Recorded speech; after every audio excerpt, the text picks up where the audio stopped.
नमस्कार, स्वागत है आप सभी का लाइव खबर 24/7 में। आज हम अफसर के सफर में लेकर आए हैं छत्तीसगढ़ की राजधानी रायपुर में ट्रैफिक डीएसपी की पोस्ट में पदस्थ गुरजीत सिंह जी की कहानी, जिनसे हम ट्रैफिक के बारे में काफी कुछ बातें करेंगे, साथ ही उनकी जर्नी के बारे में जानेंगे। सर, सबसे पहले तो आपका बहुत बहुत स्वागत है लाइव खबर में। जी, थैंक यू। शुरुआत करते हैं सर, आप ट्रैफिक डीएसपी हैं। ट्रैफिक का पालन करना कितना जरूरी हो गया है? देखिए, ये आपके ट्रैफिक का पालन करना आपके समय और आपके जान के लिए जरूरी है जी। अगर ट्रैफिक नियमों का हम पालन नहीं करेंगे तो सबसे पहली चीज कि हम जाम में फंस सकते हैं जी। नॉर्मली होता है, कई लोग रॉन्ग साइड जाते हैं ओवरटेक करने के लिए, या जल्दबाजी में आप सड़क को जाम करते हैं, मैं पहले जाऊंगा, पहले निकलूंगा, दूसरे का रोड ब्लॉक कर देते हैं, तो आपका समय बर्बाद होता है, दूसरे का समय बर्बाद होता है, पहली चीज। दूसरी चीज है, आप ट्रैफिक नियम को नहीं मानेंगे तो आप दुर्घटना के शिकार हो सकते हैं, जिसमें आपकी जान भी जा सकती है। तो ये दो चीज़ें हैं कि ट्रैफिक नियमों को पालन करना आपके जाम में नहीं फंसने के लिए ज़रूरी है, और दूसरा आपके दुर्घटना से बचने के लिए ज़रूरी है। सर, जैसे कि आप राजधानी के डीएसपी हैं, राजधानी की बात कर लें, जनसंख्या राजधानी की आए दिन बढ़ती ही जा रही है। ऐसे में कितना ज़्यादा दबाव रहता है आप लोगों के ऊपर, कितना किस प्रकार के मेंटेन करते हैं सर आप इन सब चीज़ों को? जी, बहुत अच्छा प्रश्न पूछा है आपने। राजधानी है और प्रदेश का मुख्य शहर है और व्यापारिक केंद्र है रायपुर। न सिर्फ प्रदेश का, मैं कहूँगा आसपास के जो राज्य हैं जैसे उड़ीसा है, झारखंड है, तो इनके भी बहुत सारे व्यापारिक लेन देन है, या यहाँ से सामग्रियों की सप्लाई है वो दूसरे राज्यों में होती है, इसलिए यहाँ पर बहुत सारे दूसरे राज्यों की भी गाड़ियाँ आती हैं। अगर सिर्फ रायपुर की बात करें हम, तो रायपुर का जो जनसंख्या है उसकी बात करें तो रायपुर की जो जनसंख्या है, नगर निगम या नगरीय क्षेत्र की जनसंख्या की बात करूंगा तो 2011 में जहां रायपुर का नगरीय क्षेत्र का या नगर निगम की जनसंख्या 10 लाख थी, वो आज बढ़कर 26 लाख हो गई है। साथ ही अगर गाड़ियों की बात करें तो रायपुर आरटीओ में 2011 में जो गाड़ियां रजिस्टर्ड थी 5 लाख गाड़ियां थी, आज वो 18 लाख हो गई हैं।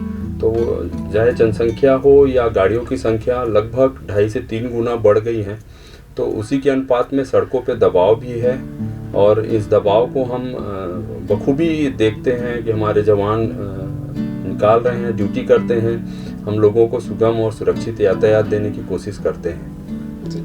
पहले के समय में सर था कि आप लोग ट्रैफिक में खड़े रह के चालान काटते थे, लेकिन अब जब से ई चालान आ गया है, कितनी सुविधाएं बढ़ गई हैं? निश्चित तौर पे ये जो ITMS सिस्टम है, इंटेलिजेंस ट्रैफिक मैनेजमेंट सिस्टम है, स्मार्ट सिटी के माध्यम से ये लागू किया गया 2019 में, और इससे हमें बहुत सुविधा है। सुविधा ऐसे है कि ये तीसरी आंख है और निष्पक्ष आंख है, ऐसे कह सकते हैं कि आप अगर जा रहे हैं तो AI आर्टिफिशियल इंटेलिजेंस वाले कैमरे लगे हुए हैं, वो आपको वॉच करते रहते हैं। अगर आप रॉन्ग साइड जाएंगे, 3 सवारी जाएंगे, बिना हेलमेट पहने जाएंगे, सिग्नल जंप करेंगे तो, और या मोबाइल पे बात कर रहे हैं, तो ये सब चीज़ों को डिटेक्ट करता है और आपका ऑटोमेटिक चालान जनरेट करता है, जो कि NIC के सर्वर में तैयार होता है और आपके घर तक के चालान पहुंचता है और आपको फाइन पटाना पड़ता है। पहले होता ये था कि हम सड़कों पे रोकते थे, अभी भी रोकते हैं, क्योंकि ये टेक्नोलॉजी है, टेक्नोलॉजी की अपनी एक लिमिट है। तो अभी भी जैसे नो पार्किंग में कोई गाड़ी खड़ा किया है या कोई डॉक्यूमेंट लिए भी ना जा रहा है, उसको तो फिजिकली ही चेक करना पड़ेगा, या कोई ड्रंकन ड्राइव कर रहा है उसको कैमरे से हम डिटेक्ट नहीं कर सकते। तो इन चीज़ों के लिए अभी भी हम फिजिकल चेक करते हैं, लेकिन बहुत सारे मामलों में हमें अभी सुविधा हुई है। पहले हमारे ऊपर आरोप भी लगते थे कि मैं तो रॉन्ग साइड नहीं जा रहा था, मैं अपनी दिशा से जा रहा था, ऐसे कई लोग अपने बचाव करते थे, बहाने बनाते थे। अब ITMS से वो सब बहाने या बचाव नहीं हो सकते। जी। सर, जैसे कि आपने बताया कि अब जो ई चालान चालू हो गया है, उससे बहुत सुविधाएं बढ़ गई हैं। ई चालान जैसे कि घर तक तो पहुंच जाता है, लेकिन कुछ लोग ऐसे होते हैं जो ई चालान पटाते नहीं हैं, चालान नहीं पटाते, तो क्या प्रोसेस रहता है सर उसका? अगर नहीं पटाएंगे तो आगे चल के क्या हो सकता है? देखिए, अभी ई चालान जो लोग नहीं पटा रहे हैं, जिनको नोटिस मिल गया है और वो ई चालान को अवॉइड कर रहे हैं, उनको मैं बताना चाहूँगा कि पहली चीज़ तो आप अगर नहीं पटाएंगे तो आपका RTO का जो सर्विस है वो ब्लॉक रहेगा। दूसरी चीज़ है, इसमें अगर आप 3 महीने तक का नहीं पटाते हैं, उसमें वैसे तो टाइम 1 हफ्ते का दिया होता है, फिर अगर आप 3 महीने तक नहीं पटाते हैं तो आपका ऑनलाइन पेमेंट का सिस्टम ब्लॉक कर दिया जाएगा और आपका चालान है वो कोर्ट में भेज दिया जाता है। तो अब आपको कोर्ट में चलेगा केस और वहाँ से सम्मन से वारंट जारी होगा और फिर आपको कोर्ट में जाके आपको फाइन पटाना पड़ेगा। और निश्चित तौर पे इसमें कि अगर आप यहाँ पटा देते हैं, ऑनलाइन पटा देते हैं, तो आपको समझौता शुल्क के रूप में निश्चित तौर पे कम राशि भुगतान करना पड़ता है। जब आप कोर्ट जाएंगे तो कोर्ट में फिर सेंट्रल रूल के हिसाब से 2 गुना या 4 गुना फाइन पटाना पड़ेगा। साइलेंसर लगाकर घूमने वाली गाड़ियों पे कुछ टाइम पहले सख्ती से कार्रवाई की गई थी, लेकिन उसके बावजूद भी सर हम देखते हैं कि आज भी साइलेंसर वाली गाड़ियां नजर आती हैं। क्या कारण है इसका? देखिए, हमारे नए एसएसपी सर, आईजी सर के साफ साफ निर्देश है कि जो लोग ऐसे हूटर लगा के अपने गाड़ियों पे अनधिकृत रूप से, जिनको टाइटल नहीं है लेकिन वो लोग भी हूटर लगा लिए हैं या बाइक पे मॉडिफाई करा के उससे साइलेंसर को चेंज कर दिए हैं और तेज आवाज़ से बाइक चलाते हैं, इनको कतई ना बख्शा जाए। और हम इसमें लगातार कार्रवाई कर रहे हैं। रोज़ हम गाड़ियाँ ऐसे पकड़ रहे हैं और उनके साइलेंसर, न सिर्फ साइलेंसर चेंज करते हैं बल्कि उनको फाइन भी कर रहे हैं। मैं ऐसे जो भी साइलेंसर गाड़ियां हैं, इनके पेरेंट्स को और जो अभिभावक हैं उनसे मैं अपील करता हूं कि देखें, उनके बच्चे अगर इस तरीके से गाड़ियां लेके जा रहे हैं तो वो मुश्किल में पड़ सकते हैं। आगे हम इसमें और सख्ती बरतते हुए इनके खिलाफ अभी गए टाइम में भी हमने एफआईआर किया है, अभी भी इसमें एफआईआर करेंगे, गाड़ी को जब्त करें और कोर्ट में प्रोड्यूस करेंगे। नो पार्किंग का बोर्ड लगा रहता है सर, उसके बावजूद भी कुछ लोग ऐसे होते हैं जो नो पार्किंग में गाड़ियां खड़ी कर देते हैं। तो नो पार्किंग में जो गाड़ियां खड़ी रहती है, जब उसके उठा के पुलिस ले जाती है, कैसा प्रोसेस रहता है उसको पूरा छुड़वाने का? देखिए, सबसे इम्पोर्टेंट है, आपको समझना पड़ेगा, जो भी सड़क है, चाहे डामर की सड़क है या कंक्रीट की रोड है, वो सारा सड़क, सभी तरफ की सड़क नो पार्किंग जोन है। उसके लिए कहीं घोषणा करने या बोर्ड लगाने की ज़रूरत नहीं होती। फिर भी कुछ लोग नहीं मानते हैं, इसलिए कुछ अथॉरिटीज़ नो पार्किंग के बोर्ड लगा देते हैं। ठीक है, आपको समझना चाहिए कि नो पार्किंग कहीं लिखा है या सड़क है, चालू सड़क है जिसमें आम लोगों के आने जाने का रास्ता है, उसमें मैं गाड़ी खड़ा करेगा, कोई भी खड़ा करता है तो उससे सड़क जाम होती है और दूसरों को परेशानी होती है। कई बार ऐसे जाम की स्थिति में एम्बुलेंसेस फंस जाते हैं, कई लोग इमरजेंसी में जा रहे होते हैं, किसी को एयरपोर्ट जाना है, किसी को रेलवे स्टेशन जाना है, बस स्टैंड जाना है, उसकी गाड़ी छूट जाती है। कई बार बच्चे परीक्षा देने जा रहे होते हैं और ऐसे नो पार्किंग में गाड़ी खड़ा करने के कारण सड़क चूँकि सक्रिय हो जाती है और जाम की स्थिति बनती है, इसमें ऐसे लोग फंस जाते हैं और मुश्किल में पड़ते हैं, उनका टाइम चूक जाता है। तो मैं अपील करूंगा कि ऐसे ना करें। ऐसे लोगों के खिलाफ हम यातायात पुलिस कार्रवाई करती है। ऐसे गाड़ियों को हम चिन्हित करके ई चालान भी करते हैं, साथ ही साथ उनको क्रेन से उठा के जब्त भी करते हैं। उनके 4 व्हीलर है तो उन पर लॉक भी लगाते हैं। और लॉक लगाना या गाड़ी उठाने के बाद उनको करना ये चाहिए कि आसपास के थाने हैं, जो भी ट्रैफिक थाना है वहाँ जाएं, वहाँ जाकर वो अपना फाइन पटाएंगे, तभी उनकी गाड़ी फ्री हो पाएगी। सर, हम राजधानी की बात कर रहे हैं, राजधानी में बैठे हुए हैं। राजधानी में आए दिन बड़े बड़े वीआईपी नेताओं का आना जाना लगा रहता है। किस प्रकार से आप लोग पूरा मेंटेन करते हैं, कैसा आप लोग का पूरा शेड्यूल बनता है जब कोई बड़े नेता आते हैं? देखिए, ये वीआईपी ड्यूटी भी हमारी ड्यूटी का एक पार्ट है। और जब भी कोई बड़ा आयोजन होता है या बड़े शख्सियत का आगमन होता है तो हमको पहले से सूचना मिल जाती है कि वो आ रहे हैं और उनका क्या प्रोग्राम है, कहाँ होगा, कितना भीड़ आएगा। तो उसका असेसमेंट करके जहाँ पर भी प्रोग्राम है उसके आसपास के क्षेत्र में, आसपास जो भी वेन्यू है उसके आसपास के मैदान में कहाँ कहाँ पार्किंग हो सकती है हम चिन्हित करते हैं। पार्किंग को चिन्हित करने के साथ ही हम उसमें हम क्लासिफाई करते हैं कि वीवीआईपी की पार्किंग कहाँ होगी, आम लोगों की पार्किंग में कहाँ होगी। आम लोगों में भी 2-3 प्रकार के लोग आते हैं, बाइक से आते हैं, कुछ कार से आते हैं, कुछ बस से आते हैं, तो उनका अलग अलग पार्किंग कहाँ होगा हम डिसाइड करते हैं। साथ ही साथ अगर वीआईपी आ रहे हैं तो वीआईपी का रूट आम लोगों से अलग रखना पड़ता है कि वो आम लोगों के बीच में जब भीड़ आती है तो उन्हें भीड़ के बीच में जाके न फंस जाएं। तो ऐसे हम प्लान करते हैं उसको और प्लान करके फिर एग्जीक्यूट करते हैं। ई चालान की सर हम बात कर रहे थे कुछ देर पहले। ई चालान में जो प्रोसेस रहता है, सबसे पहले मतलब रेट कैसा स्टार्ट रहता है, कितने रुपए से स्टार्ट होकर कितने तक का चालान कटता है लगभग? जी देखिए, ई चालान के जो भी रेट्स हैं वो सेंट्रल गवर्नमेंट द्वारा एक्ट में जो निर्धारित किया गया है और साथ ही साथ फिर स्टेट गवर्नमेंट उसमें समझौता शुल्क के रूप में राशि को कम करके कुछ राशि निर्धारित करती है। तो जो भी ई चालान आता है, ई चालान की जो राशि होती है वो समझौता शुल्क की राशि होती है और ये पोर्टल में फिक्स है, अलग अलग स्टेट का अलग अलग है और वो एनआईसी सर्वर में सेट होता है। जो भी आपके पास ई चालान की राशि आती है वो मिनिमम 300 रुपये से लेके और 10,000 रुपये तक के फ़ाइन हैं। अलग अलग धाराओं में अलग अलग फ़ाइन है जैसे, और उसमें फिर उसी एक्ट में ही लिखा हुआ है कि आप अगर एक ही गलती को बार बार करेंगे तो आपकी अगली बार फ़ाइन बढ़ के आती है। जैसे रॉन्ग साइड की बात करें, पहली बार में अगर आप रॉन्ग साइड जा रहे हैं तो आपको 2,000 रुपये का ई चालान आएगा, और अगर दूसरी बार वही गलती करेंगे तो हर अगली बार गलती पे वो 5,000 रुपये का फ़ाइन आपको आएगा रॉन्ग साइड मूवमेंट पे। तो इस तरीके से अलग अलग गलतियों के अलग अलग राशि निर्धारित है, और उसी गलती को बार बार करना है। मल्टीपल टाइम अगर आप गलती करेंगे तो वो राशि बढ़ती जाती है। सर, जैसे कि आपने बताया कि ई चालान की राशि 3,000 से लेकर 10,000 तक है, लेकिन उसके बावजूद भी लोग ट्रैफिक का नियम का पालन नहीं करते। सर, क्या वजह आप देखते हैं इसको लेके? देखिए, ये एक कल्चर की बात है। मैं आज अभी आप ऑफिस में अपने देखेंगे, इतने लोग आपके यहाँ काम कर रहे हैं, यहाँ शहर में आप कहीं भी निकल जाएं, आपको नंगे पाँव कोई नहीं मिलेगा जी। हर कोई ना कोई चप्पल पहना है या जूता पहना हुआ है।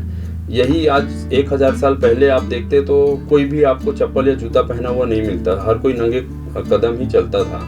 लेकिन एक हमारे अंदर सभ्यता आई, सोसाइटी के अंदर सिविलाइजेशन आया, हमारे कल्चर में आया, तो आज हर कोई चप्पल जूता पहन के ही घर से निकलता है। ऐसे ही धीरे धीरे एक टाइम आएगा, हम लगातार प्रयास कर रहे हैं, लोगों को जागरूक कर रहे हैं, इन्फोर्समेंट की कार्रवाइयाँ कर रहे हैं। धीरे धीरे लोग हेलमेट या सीट बेल्ट पहनना चालू करेंगे, ऐसे ही सारे नियमों को पालन करना चालू करेंगे है। और आप देखते होंगे कि पिछले 10 साल पहले जितने लोग पालन करते थे, आज निश्चित तौर पे उनमें बढ़ोतरी हुई है, लोगों में जागरूकता आई है, लोग समझते हैं कि ये उनके लिए ज़रूरी है। धीरे धीरे सब लोग समझेंगे, अपने बच्चों को समझाएंगे। हमको जैसे नीचे से आना पड़ेगा कि छोटेपन से ही बच्चों को बताना पड़ेगा कि यातायात नियम उनके लिए ज़रूरी है, ताकि वो जब बड़े हों तो उनके हैबिट में हो ये सब नियमों का पालन करना। राजधानी में आने वाले समय में सर क्या कुछ नया देखने को मिलने वाला है ट्रैफिक को लेकर? देखिए, राजधानी है और यहाँ निश्चित तौर पे सुधार की गुंजाइश लगातार बनी रहती है।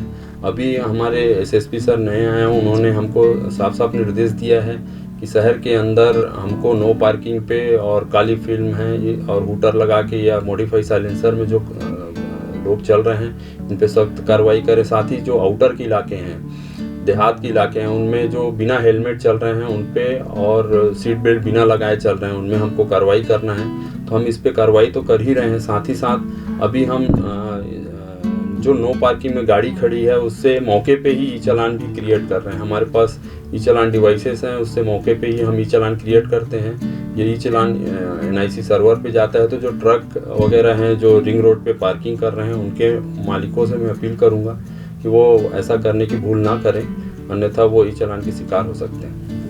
सर, अभी हमने आपके प्रोफेशनल लाइफ के बारे में बात की, ट्रैफिक के बारे में बात की, अब थोड़ा आपकी पर्सनल लाइफ में बात कर लेते हैं। आप रहने वाले कहाँ के हैं? जी, मैं बिलासपुर ज़िले का निवासी हूँ। बिलासपुर में पिपरा नाम का एक गांव है, वहाँ का रहने वाला हूँ, और मेरा बचपन गांव में ही गुजरा है। गांव से निकलकर राजधानी तक पहुँचने का सफ़र कैसा रहा? बहुत अच्छा रहा है। गांव में मैं मिडिल स्कूल तक ही पढ़ाई थी, और उसके बाद हाई स्कूल के लिए बाबूजी ने हमको शहर ले आए।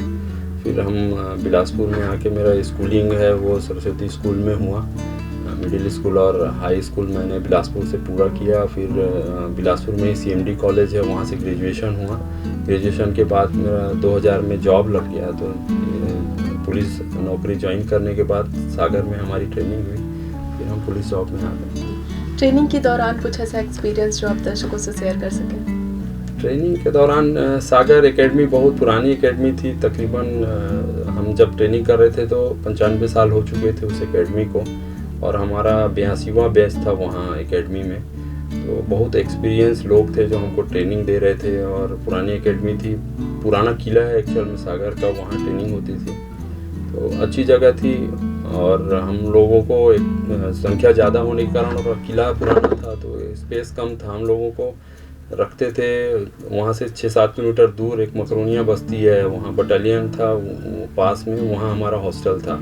तो हम लड़के जितने भी थे उनका हॉस्टल में ही एकोमोडेशन था। तो हम लोग रोज़ वहाँ से बस से आते थे एकेडमी में, और हमारी ट्रेनिंग होती थी। फिर हम क्लासेस करके कंप्लीट फिर वापस जाते थे अपने हॉस्टल में। राजधानी से पहले सर आपकी पोस्टिंग और कहाँ रही है? देखिए, मैं ट्रेनिंग के बाद मेरी सबसे पहली पोस्टिंग दंतेवाड़ा थी। दंतेवाड़ा में मैं 2001 से 2006 तक करीबन 5 साढ़े 5 साल दंतेवाड़ा में पोस्टिंग थी एज ए सूबेदार। फिर मेरी पोस्टिंग दुर्ग हुई, दुर्ग में भी मैं एज RI, फिर वहाँ से प्रमोशन हुआ दुर्ग से, फिर रायपुर आया, रायपुर में भी करीबन मैं ट्रैफिक TI भी रहा हूँ यहाँ 2-2.5-3 महीने था। फिर मुझे राजनांदगांव भेजा गया एज RI, वहाँ 3 साल रहा। फिर राजनांदगांव से प्रमोशन होके वापस रायपुर RI आया, तो रायपुर RI के रूप में मैं करीबन 7 साल काम किया हूँ। फिर यहाँ से प्रमोशन हुआ तो दुर्ग गया था, दुर्ग में DSP ट्रैफिक रहा 4 साल।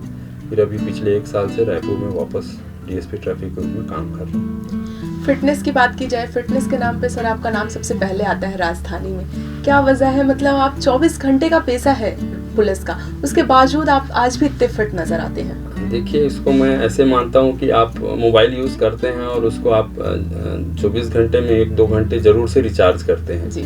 ऐसे ही हमारा शरीर है, शरीर हमको 24 घंटे साथ देता है, तो मैं चाहता हूँ कि शरीर को भी 1 घंटा कम से कम हम वापस दें, शरीर के लिए काम करें, शरीर का ध्यान रखें। तो इसलिए आप, और कोई बड़ा बात नहीं है, हर कोई ऐसा कर सकता है। मैं पुलिस जॉब में रहते हुए अपने लिए हफ्ते में 3 या 4 दिन अब समय निकाल ही लेते हैं, मिल जाता है टाइम। तो हर किसी को ये करना चाहिए कि आज के टाइम में खान पान में इतना ज़्यादा मिलावट और इस तरीके के फर्टिलाइज़र के यूसेज बहुत ज़्यादा हो रहे हैं, तो अपने खान पान में भी ध्यान रखें। साथ ही साथ कुछ ना कुछ फिजिकल एक्टिविटी 1-2 घंटा अपने लिए करना चाहिए रोज़। जो लोग इस फील्ड में आने को सोच रहे हैं सर, क्या संदेश देना चाहेंगे? बहुत अच्छा जॉब है और बहुत सेटिस्फैक्ट्री जॉब है। पुलिस जॉब आपको जितना सेटिस्फेक्शन देता है, मुझे नहीं लगता कि कोई और भी डिपार्टमेंट है जहां आप काम करके इतने सेटिस्फाई हो सकते हैं। आपके पास बहुत सारे मौके होते हैं लोगों की मदद करने के, आपको रोज़ किसी न किसी की आप मदद करते हैं, और जब आप शाम को घर जाएं और सोएं तो आपको चैन की नींद आती है जी। राजधानी के दर्शकों को क्या संदेश देना चाहेंगे सर? जो लोग ट्रैफिक का पालन नहीं करते उन्हें क्या संदेश देना चाहेंगे? देखिए, राजधानी रायपुर में प्रेशर तो बहुत है, आप लोगों को पेशेंसली देखना चाहिए। कई बार हमारे स्टाफ को मैं देखता हूँ वो कुछ इशारा कर रहे हैं, कहीं पर होता है कि सड़क जाम है, डाइवर्शन के लिए वो इशारा कर रहे होते हैं, लोग ब्लफ करते हैं कि मुझे पास ही उधर तरफ मेरा घर है, उधर से ही जाना है, जिद कर रहे होते हैं, उससे और मुश्किलें बढ़ती हैं। आप डाइवर्शन के लिए इशारा कर रहा है, कुछ बोल रहा है, वो साइन कर रहा है, सिग्नल दे रहा है आपको, तो आपको पालन करना चाहिए। वो आपके लिए खड़ा है, उसको कोई नुकसान या नफ़ा नहीं है कि आपको डाइवर्शन कर देगा तो उससे उसका तनख्वाह बढ़ जाएगा या और उसको कुछ फ़ायदा है, ऐसा कुछ भी नहीं है। वो आपके लिए काम कर रहा है, तो आपको इन चीज़ों को समझ के, ये ट्रैफिक पुलिसमैन कुछ भी आपको बोल रहा है या आपको डाइवर्शन के लिए कह रहा है तो उसका आप पालन करें। निश्चित तौर पे वो आपके लिए फ़ायदे के लिए ही कर रहा है, लोगों को भीड़ से बचाने के लिए, जाम से बचाने के लिए कर रहा है, तो आपको इस चीज़ को पहली चीज़ ध्यान देना है। दूसरी बात, आप यातायात नियमों का पालन करें, ये निहायत आपके लिए ही ज़रूरी है। आप अगर सोचें कि मैं चालान से बचने के लिए हेलमेट पहन लूँ या सीट बेल्ट पहन लूँ तो उससे कोई किसी और को कोई फ़ायदा नहीं होगा, आपको ही फ़ायदा होगा। तो चालान से भी बच पाएंगे और दूसरा आपकी जान भी सुरक्षित रहेगी। सर आपका बहुत बहुत धन्यवाद, आपने इतना कीमती समय निकाला। Thank you.